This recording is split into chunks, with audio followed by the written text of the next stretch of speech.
नमस्कार दोस्तों, स्वागत है आपका हमारे YouTube चैनल पर। दोस्तों, वैशाख पूर्णिमा का हमारे हिंदू सनातन धर्म में बहुत ही ज़्यादा महत्व है। जैसे कि आज के दिन भगवान श्री सत्यनारायण जी की कथा श्रवण करने का विधान बतलाया गया है। यदि कोई जातक किसी ब्राह्मण देवता को बुला करके अपने घर में कथा का आयोजन करना चाहता है तो भी बहुत ही उत्तम रहेगा। यदि आपका सामर्थ्य नहीं है कि आप ब्राह्मण देवता को बुला करके कथा का जो है श्रवण करें, तो आप स्वयं से भी भगवान श्री सत्यनारायण जी की कथा का श्रवण कर सकते हैं। श्री सत्यनारायण भगवान की कथा का श्रवण करने से पहले सत्यदेव भगवान का पूजन करना चाहिए। पूजन करने के लिए केले के खंभे, पंचपल्लव, कलश, पंचरल, चावल, कपूर, धूप, पुष्पों की माला, श्रीफल, ऋतुफल, अंगवस्त्र, नैवेद्य, कलावा, आम के पत्ते, यज्ञोपवीत, वस्त्र, गुलाब के फूल, दीप, तुलसी दल और पान, पंचामृत, दूध, दही, घृत, शहद और शक्कर से बना हुआ ये 5 तत्वों को मिला कर जो है पंचामृत बनता है। ये भगवान को ज़रूर भोग लगाएं और पंचामृत से उन्हें स्नान भी कराएं। केसर, बंधनवार और एक जो है आम के लकड़ी की जो चौकी है उसका आपको ज़रूरत पड़ेगी भगवान श्री सत्यनारायण का पूजन करने के लिए। दोस्तों, व्रत करने वाले व्यक्ति को पूर्णिमा के दिन या संक्रांति के दिन प्रातः अथवा सायंकाल को अपने स्नान आदि से जो है निवृत्त होकर के पूजा स्थान में आसन पर बैठकर श्रद्धापूर्वक श्री गणेश जी का पहले आवाहन करें, फिर गौरी जी का, फिर वरुण जी का, फिर विष्णु जी का आदि सब देवताओं का ध्यान करके पूजन करें और संकल्प करें कि मैं सत्यनारायण भगवान का पूजन तथा कथा श्रवण सदैव करूँगा। पुष्प हाथ में लेकर नारायण का ध्यान करें। यज्ञोपवीत पुष्प, धूप, नैवेद्य आदि से युक्त होकर स्तुति करें, हे भगवान, मैंने श्रद्धापूर्वक फल, जल आदि सब सामग्री आपको अर्पण की है, इसे स्वीकार कीजिए। मेरा आपको बारंबार नमस्कार है। इसके बाद सत्यनारायण जी की कथा पढ़ें अथवा श्रवण करें। दोस्तों, श्री सत्यनारायण भगवान की कथा जो है 5 अध्यायों में बटी है। पहला अध्याय इस तरह से है। एक समय नैमिषारण्य तीर्थ में सौनकादि 88,000 ऋषियों ने श्री सूत जी से पूछा, हे प्रभु, इस कलयुग में वेद विद्या रहित मनुष्यों को प्रभु भक्ति किस प्रकार मिलेगी तथा उनका उद्धार कैसे होगा? इसलिए हे मुनि, कोई ऐसा तप कहिए जिससे थोड़े समय में पुण्य प्राप्त हो जाए तथा मनोवांछित फल भी मिल जाए। कथा सुनने की हमारी इच्छा है। सर्वशास्त्र ज्ञाता श्री सूत जी बोले, हे वैष्णव में पूज्य, आप सबने प्राणियों के हित की बात पूछी है। अब मैं उस श्रेष्ठ व्रत को आप लोगों से कहूँगा जिस व्रत को नारद जी ने लक्ष्मी नारायण से पूछा था और लक्ष्मीपति ने मुनि श्रेष्ठ नारद से कहा था, सो ध्यान से सुनो। एक समय योगी राज नारद जी दूसरों के हित की इच्छा से अनेक लोकों में घूमते हुए मृतलोक में आ पहुँचे। यहाँ उनके योनियों में जन्मे हुए प्रायः सभी मनुष्यों को अपने कर्मों द्वारा अनेकों दुखों से पीड़ित देखकर सोचा कि किस यत्न के करने से निश्चय ही प्राणियों के दुख का नाश हो सकेगा। ऐसा मन में सोचकर विष्णु लोक को गए। वहाँ श्वेत वर्ण और 4 भुजाओं वाले देवों के इस नारायण को देखकर, जिनके हाथों में शंख, चक्र, गदा, पद्म थे तथा वरमाला पहने हुए थे, स्तुति करने लगे, हे भगवान, आप अत्यंत शक्ति से संपन्न हैं। मन तथा वाणी भी आपको नहीं पा सकती। आपका आदि मध्य अंत नहीं है। निर्गुण स्वरूप, सृष्टि के आदिभूत व भक्तों के दुखों को नष्ट करने वाले हो, आपको नमस्कार है। नारद जी से इस प्रकार की स्तुति सुनकर विष्णु भगवान बोले, हे मुनिश्रेष्ठ, आपके मन में क्या है? आपका किस काम के लिए आगमन हुआ है? निसंकोच कहो। तब नारद जी बोले, मृत्युलोक में सब मनुष्यों जो अनेक योनियों में पैदा हुए हैं, अपने अपने कर्मों के द्वारा अनेक प्रकार के दुखों से दुखी हो रहे हैं।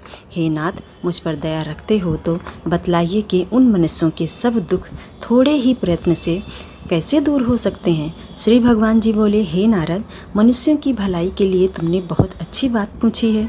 जिस काम के करने से मनुष्य मोह से छूट जाता है वह मैं कहता हूँ, सुनो।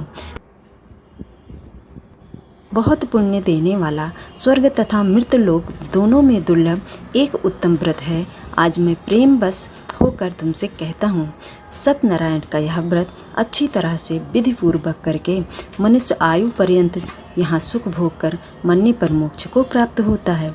श्री भगवान के वचन सुनकर नारद जी बोले कि उस व्रत का फल क्या है, क्या विधान है और किसने यह व्रत किया है और किस दिन यह व्रत करना चाहिए, विस्तार से कहिए प्रभु।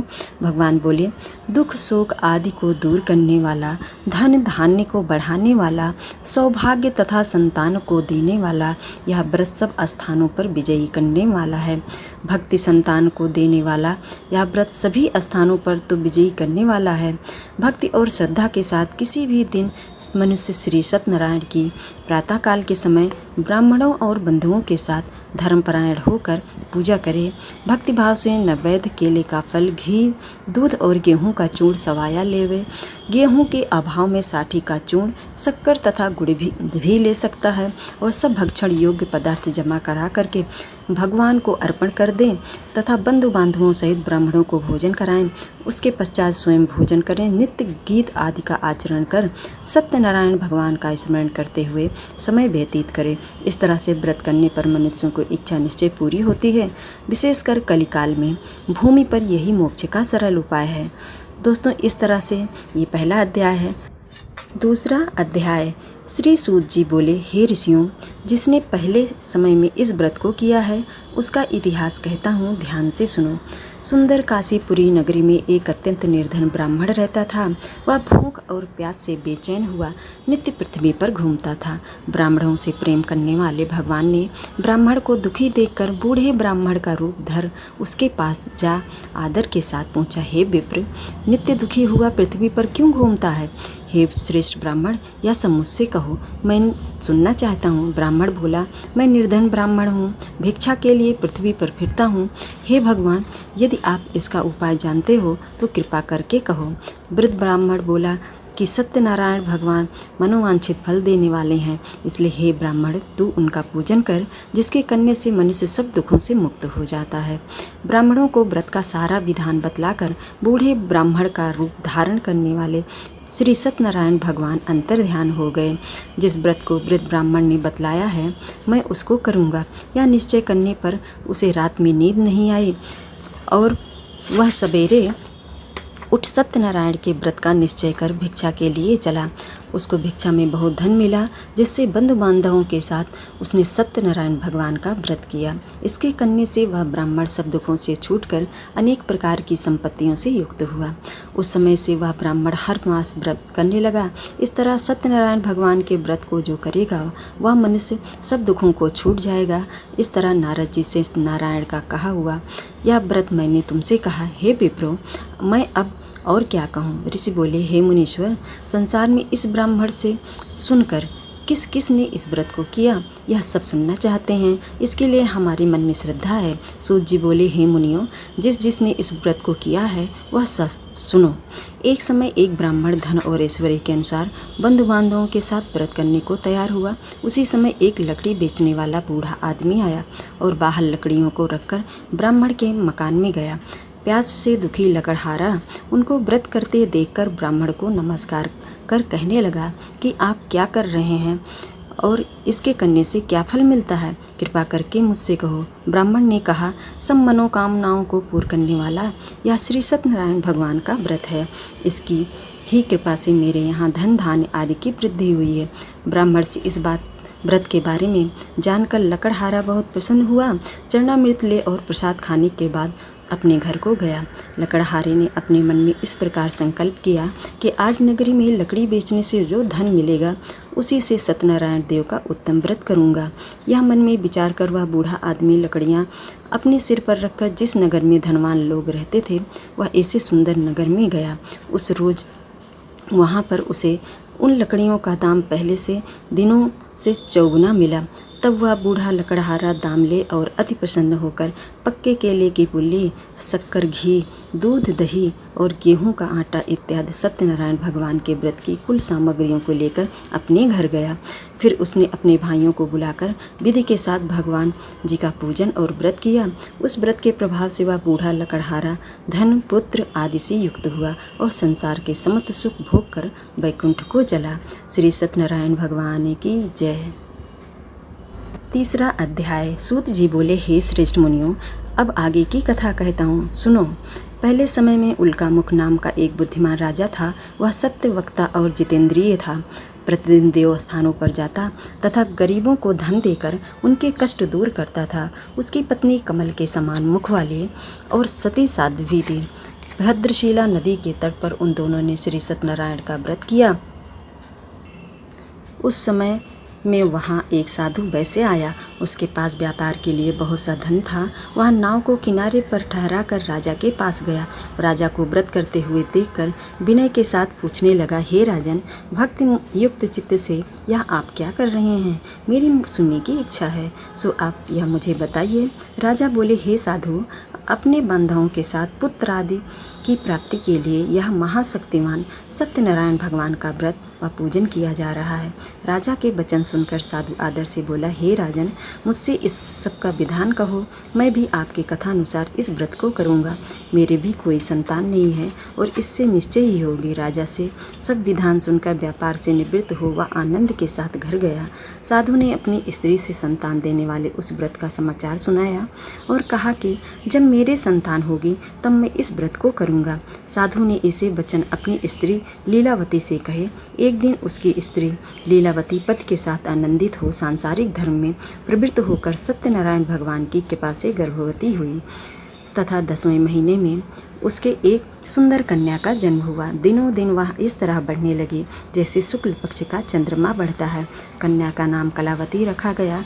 तब लीलावती ने मीठे शब्दों में अपने पति से कहा कि जो आपने संकल्प किया था भगवान का व्रत करूँगा, अब आप उसे करिए। साधु बोला, हे प्रिय, इसके विवाह पर करूँगा। इस प्रकार अपनी पत्नी को आश्वासन दे वह नगर को गया।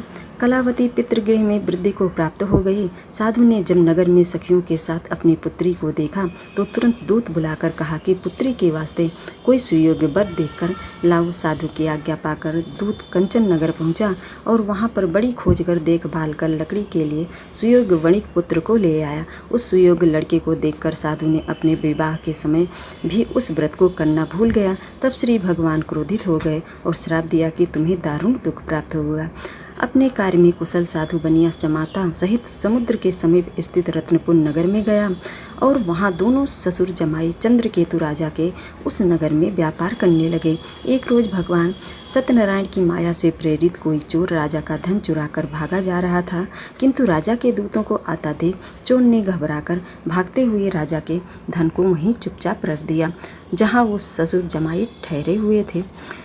जब दूतों ने इस साधु वैश्य के पास जाकर राजा के धन को रखा देखा तो वे दोनों बांधकर उन्हें ले गए और प्रसन्नता से दौड़ते हुए राजा के समीप जा कर के बोले, यह दो चोर हम पकड़ कर लाए हैं, कृपया आज्ञा दें। तब राजा की आज्ञा से उनको कठोर कारावास में डाल दिया और उनका सब धन छीन लिया। सत्यनारायण भगवान के श्राप द्वारा उनकी पत्नी भी घर पर बहुत दुखी हुई और घर पर जो धन रखा था चोर चुरा कर ले गए। शारीरिक व मानसिक पीड़ा तथा भूख प्यास से अति दुखित हो अन्न की चिंता में कलावती एक ब्राह्मण के घर गई। वहाँ उसने सत्यनारायण भगवान का व्रत होते देख फिर कथा सुनी तथा प्रसाद ग्रहण कर रात को घर आई। माता ने कलावती से कहा, हे पुत्री, अब तक कहाँ रही? वह तेरे मन में क्या है? कलावती बोली, हे माता, एक ब्राह्मण के घर श्री सत्यनारायण भगवान का व्रत देखा है। कन्या के वचन सुनकर लीलावती भगवान की पूजन की तैयारी करने लगी। लीलावती ने परिवार और बंधुओं सहित श्री सत्यनारायण भगवान का पूजन किया और वर मांगा कि मेरे पति और दामाद शीघ्र आ जाएं। साथ ही प्रार्थना की कि हम सब अपराध क्षमा करो। सत्यनारायण भगवान इस व्रत से संतुष्ट हो गए और राजा चंद्रकेतु को सपने में दर्शन देकर कहा, हे राजन, दोनों वैश्यों को प्रातः ही छोड़ दो और उनका सब धन जो तुमने ग्रहण किया है दे दो, नहीं तो मैं तेरा धन, राज्य, पुत्र आदि सब नष्ट कर दूंगा। राजा से ऐसे वचन सुनकर भगवान अंतर्ध्यान हो गए।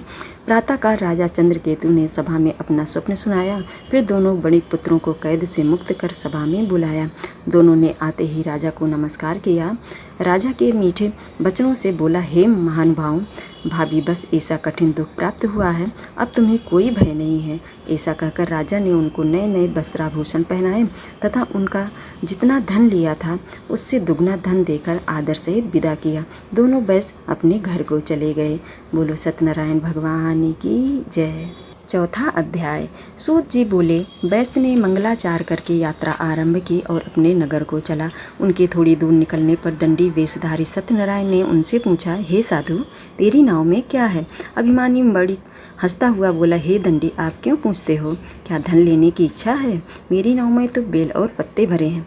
वैश्य का कठोर वचन सुनकर भगवान ने कहा, तुम्हारा वचन सत्य हो। दंडी ऐसा कहकर वहाँ से दूर चले गए और कुछ दूर जाकर समुद्र के किनारे बैठ गए। दंडी के जाने पर वैश्य ने नित्य क्रिया करने के बाद नाव को ऊंची उठी देखकर अचंभा किया और नाव में बेल पत्ते आदि देखकर मूर्छित हो जमीन पर गिर पड़ा। फिर मूर्छा खुलने पर अत्यंत शोक प्रकट करने लगा। तब उसका दामाद बोला कि आप शोक ना करें, यह दंडी का श्राप है, अतः उनकी शरण में हमें चलना चाहिए, तभी हमारी मनोकामना पूरी होगी। दामाद के वचन सुनकर साधु बड़े दंडी के पास पहुंचा और अत्यंत भक्तिभाव से नमस्कार करके बोला, हे भगवान, आपकी माया से मोहित ब्रह्मा आदि भी आपके रूप को नहीं जानते, तब मैं अज्ञानी कैसे जान सकता हूँ? आप प्रसन्न होइए, मैं सामर्थ्य के अनुसार आपकी पूजा करूँगा। मेरी रक्षा करो और पहले के समान नौका में धन भर दो। उसके भक्ति युक्त वचन सुनकर भगवान प्रसन्न हो उसकी इच्छा अनुसार वर देकर अंतर्ध्यान हो गए। तब उन्होंने नाव पर आकर देखा कि नाव धन से परिपूर्ण है। फिर वह भगवान श्री सत्यनारायण का पूजन कर साथियों सहित अपने नगर को चला। जब अपने नगर के निकट पहुंचा तब दूत को घर भेजा। दूत ने साधु के घर जाकर उसके स्त्री को नमस्कार कर कहा कि साधु अपने दामाद सहित इस नगर के समीप आ गए हैं। ऐसा वचन सुन साधु की स्त्री ने बड़े हर्ष के साथ सत्यदेव का पूजन कर पुत्री से कहा, मैं अपने पति के दर्शन को जाती हूँ, तो कार्य पूर्ण कर शीघ्र आना। माता के ऐसे वचन सुनकर कलावती प्रसाद छोड़कर पति के पास गई। प्रसाद की अवज्ञा का कारण सत्यदेव ने रुष्ट हो उसके पति को नाव सहित पानी में डुबो दिया। कलावती अपने पति को न देखकर रोती हुई जमीन पर गिर गई। इस तरह नौका को डूबा हुआ तथा कन्या को रोता देख साधु दुखित हो बोला, हे प्रभु, मुझसे या मेरे परिवार से जो भूल हुई है उसे क्षमा करो। उसके दीन वचन सुनकर सत्यदेव प्रसन्न हो गए और आकाशवाणी हुई, हे साधु, तेरी कन्या मेरे प्रसाद को छोड़कर आई है, इसलिए उसका पति अदृश्य हुआ है। यदि वह घर जाकर प्रसाद खाकर लौटे तो इसे पति अवश्य मिलेगा। एक ऐसी आकाशवाणी सुनकर कलावती ने घर पर पहुंचकर प्रसाद खाया, फिर आकर पति के दर्शन किए। तत्पश्चात साधु ने बंधु बांधवों सहित सत्यदेव का विधिपूर्वक पूजन किया। उस दिन से वह प्रत्येक पूर्णिमा को सत्यनारायण भगवान का पूजन एवं कथा करने लगा। फिर इस लोक का सुख भोग कर अंत में स्वर्ण लोक को गया। बोलो सत्यनारायण भगवान की जय। 5वां अध्याय। सूत जी बोले, हे ऋषियों, मैं और भी कथा कहता हूँ, सुनो। प्रजापालन में लीन तुंगध्वज नाम का एक राजा था। उसने भी भगवान का प्रसाद त्याग कर बहुत दुख पाया। एक समय वन में जाकर वन्य पशुओं को मारकर बड़ के नीचे आया। वहाँ उसने ग्वालों को भक्तिभाव से बांधवों सहित सत्यनारायण जी का पूजन करते देखा। राजा देखकर भी अभिमानवश वहाँ नहीं गया और ना ही नमस्कार किया। जब ग्वालों ने भगवान का प्रसाद उसके सामने रखा तो वह प्रसाद को त्याग कर अपनी सुंदर नगरी को चला। वहीं उसने अपना सब कुछ नष्ट पाया तो वह जान गया कि यह सब भगवान ने किया है। तब वह विश्वास कर ग्वालों के समीप गया और विधिपूर्वक पूजन कर प्रसाद खाया तो सत्यदेव की कृपा से पहले जैसे था वैसा ही हो गया। फिर दीर्घकाल तक सुख भोग कर मरने पर स्वर्गलोक को गया। जो मनुष्य इस परम दुर्लभ व्रत को करेगा, भगवान की कृपा से धन धान्य की प्राप्ति होती है तथा सब मनोरथ पूर्ण होकर अंत में वैकुंठ को जाता है। जिन्होंने पहले इस व्रत को किया, अब उनके दूसरे जन्म की कथा कहता हूँ। वृद्ध सतानंद ब्राह्मण ने सुदामा का जन्म लेकर मोक्ष को पाया। उल्कामुख नाम का राजा दशरथ होकर वैकुंठ को प्राप्त हुआ। साधु नाम के वैश्य ने मोर ध्वज बनकर अपने पुत्र को आरे से चीर कर मोक्ष को प्राप्त किया। महाराजा तुंगध्वज ने स्वयं भू होकर भगवान में भक्ति युक्त कर्म कर मोक्ष प्राप्त किया। दोस्तों, इस तरह से ही श्री सत्यनारायण भगवान की 5 अध्याय वाली कथा है। और श्री सत्यनारायण भगवान की कथा यदि आप पूर्णिमा के दिन या संक्रांति के दिन सुनते हैं या अपने घर में आप करते हैं, तो इस तरह से आपके सुख सौभाग्य में वृद्धि होगी और भगवान की कृपा आपके परिवार पर सदैव बनी रहेगी। दोस्तों, हमारी जानकारी यदि आपको अच्छी लगी हो तो वीडियो को लाइक कीजिएगा और चैनल को सब्सक्राइब ज़रूर कर लीजिएगा आने वाली वीडियो के लिए। जय श्री कृष्णा, राधे राधे, बोलो श्री सत्यनारायण भगवान की जय। दोस्तों, कथा सुनने के बाद श्री सत्यनारायण भगवान की आरती ज़रूर गाएं और सबके साथ ढोल